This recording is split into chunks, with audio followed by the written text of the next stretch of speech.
ఏజెంట్ల సంక్షేమమే ఎల్ఐసి బలోపేతానికి పునాది. కమిషన్ పెంపు, ఈఎస్ఐ, పిఎఫ్ సౌకర్యాలు కల్పించాలి. ఎల్ఐసి ఏజెంట్ల సమస్యల పరిష్కారానికి కృషి చేస్తాం. అనకాపల్లి జిల్లా నర్సీపట్నంలోని టీటీడీ కళ్యాణ మండపంలో లియాఫీ యూనియన్ 17వ సర్వసభ్య సమావేశం ఘనంగా నిర్వహించారు.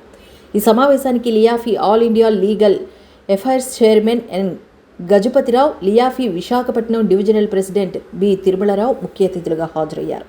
ఈ సందర్భంగా పలువురు ఏజెంట్లు, యూనియన్ ప్రతినిధులు తమ సమస్యలను నాయకుల దృష్టికి తీసుకువచ్చారు. సమావేశంలో ముఖ్యంగా లైఫ్ ఇన్సూరెన్స్ ఏజెంట్లకు కమిషన్ పెంచాలని, ఏజెంట్ల కుటుంబాలకు ఈఎస్ఐ, పిఎఫ్ వంటి సామాజిక భద్రతా సౌకర్యాలు కల్పించాలని డిమాండ్ చేశారు.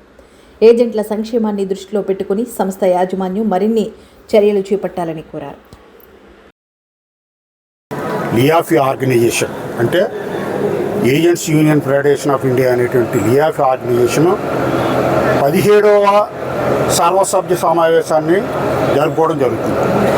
ఈ సమావేశానికి ఆల్ ఇండియా నుంచి, అలాగే జోన్ నుంచి, డివిజన్ నుంచి ప్రముఖులు ఈరోజు ఈ సభకు రావడం జరిగింది. దానికి మేము చాలా అభినందిస్తున్నాం.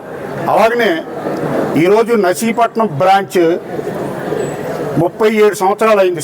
నర్సీపట్నం వచ్చి అంటే నర్సీపట్నం బ్రాంచ్ పెట్టి ఈ 37 సంవత్సరాల నుంచి కూడా లియాఫీ అనేటువంటి యూనియన్నే ఇక్కడ మ్యాక్సిమము మేనేజ్మెంట్ తోటి ఏజెంట్స్ కావాల్సినటువంటి అసౌకర్యాల్ని ప్రశ్నిస్తూ ఏజెంట్స్కి మంచి సర్వీస్ ఇచ్చే విధంగా ఈ 35 సంవత్సరాలు ఒక లియాఫీ అనేటువంటి ఈ ఆర్గనైజేషన్ ఇప్పటివరకు పనిచేయడం జరిగింది.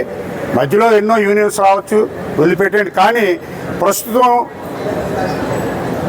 37 సంవత్సరాలు కూడా ఈ నర్సీపట్నంలో సమస్యల గురించి పోరాడింది అంటే లియాఫీ యూనియన్ అని మీ అందరికీ ఒకసారి తెలియపరుచుకుంటూ, ఈరోజు 17వ సర్వసభ్య సమావేశం జరుపుకుంటున్నామంటే మీ అందరూ అర్థం చేసుకోండి.